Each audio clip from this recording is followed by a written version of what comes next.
İsmin halleri. Les cas de la déclinaison de nom en turc.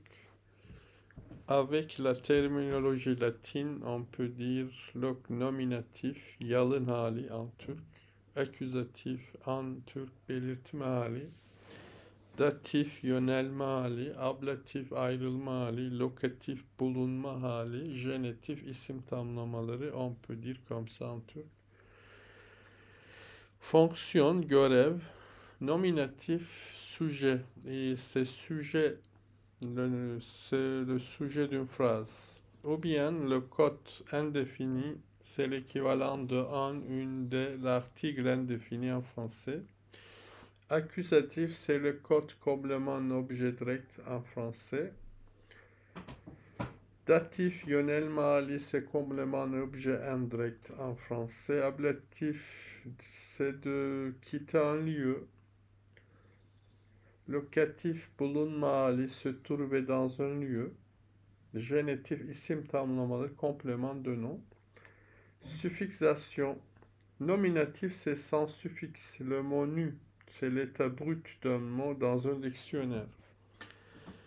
Accusatif, les suffixes de accusatif, c'est i, e, ou, u. Il faut ajouter à la fin du mot. Si le mot se termine par une voyelle, il faut ajouter y en fonction de modérateur entre deux mots et suffixe. Datif, c'est e, a. Il faut ajouter aussi y à la fois si le mot se termine par une voyelle. Ablatif, c'est den, dan ou ten, tan. C'est la règle fıstıkçı Şahap. Vous savez, l'harmonie consonantique, ça le D devient T, donc ten, tan. Locatif, c'est trouver dans un lieu, ça aussi D, da, T, ta, fıstıkçı Şahap. Génitif, c'est in ou nin. Si le mot se termine par une voyelle, c'est nin, sinon c'est in, si ça se termine par une consonne. Donc, voyons ensemble les exemples. Kütüphane çok büyük. Kütüphane, c'est le sujet, özne. Bu cümlede özne kütüphane. Kütüphane çok büyük. Nominatif, yalın hali. Kütüphaneyi seviyorum. Ici, kütüphaneyi, y, liaison, et i, accusatif, le suffixe d'accusatif. Donc, j'aime beaucoup la bibliothèque. Ici, la bibliothèque est grand, est très grand. Kütüphaneye gidiyorum, c'est datif. Je vais à la bibliothèque. C'est koi. Ablatif, je kütüphaneden çıkıyorum. Je sors de la bibliothèque. Locatif, kütüphanedeyim. Je suis dans la bibliothèque. Génitif, kütüphanenin kapısı açık. La porte de la bibliothèque est ouverte.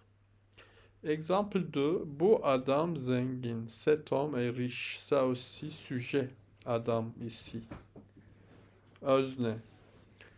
Şu adamı tanıyor musun? Est-ce que tu connais cet homme? C'est cote. Adamı, accusatif. Regarde. Le verbe regarder, bakmak en turc, se construit avec datif en turc, comme en anglais look at. Adama bak. Regarde cet homme. Bana bu adamdan bahset. Parle-moi de cet homme. Bütün gözler bu adamda. Ça c'est une expression en turc. Littéralement, tous les yeux se trouvent sur cet homme. Donc, tout le monde regarde cet homme. Cet homme est très apprécié. Adamın gözleri yeşil. Les yeux de l'homme est vert. On peut dire en français, l'homme a des yeux verts. Donc, il y a des exemples, voyons ensemble. Bu film, izlemek. Le verbe izlemek en turc se construit avec accusatif. Belirtme hali. Donc, bu filmi izledim. Je regardais ce film. Le verbe gitmek se construit avec datif, yönelme hali. Donc demain, yarın, okula gidelim. Allons à l'école demain. Çıkmak, le verbe çıkmak exige ablatif. En français, sortir de. Cinémadan donc, du cinéma. À quelle heure? Ça aussi locatif en Türk. Saat kaçta? Locatif. À quelle heure? Tu sors à quelle heure du cinéma? Dün gece Ali'de kaldım. Je suis resté chez Ali hier soir. Locatif. Chez lui. Mehmet'in evi çok uzak. C'est complément de nom génitif. La maison de Mehmet est très loin. Merhabalar, bir de ben tekrarlayayım. Bu filmi izledim. Yarın okula gidelim. Sinemadan saat kaçta çıkıyorsun? Dün gece Ali'de kaldım. Mehmet'in evi çok uzak. Çok güzel. Çok teşekkür ediyoruz Seval'e. Rica ederim. Datif. Ben teşekkür ederim. Teşekkür etmek Türkçe'de datif. A bientôt. A bientôt.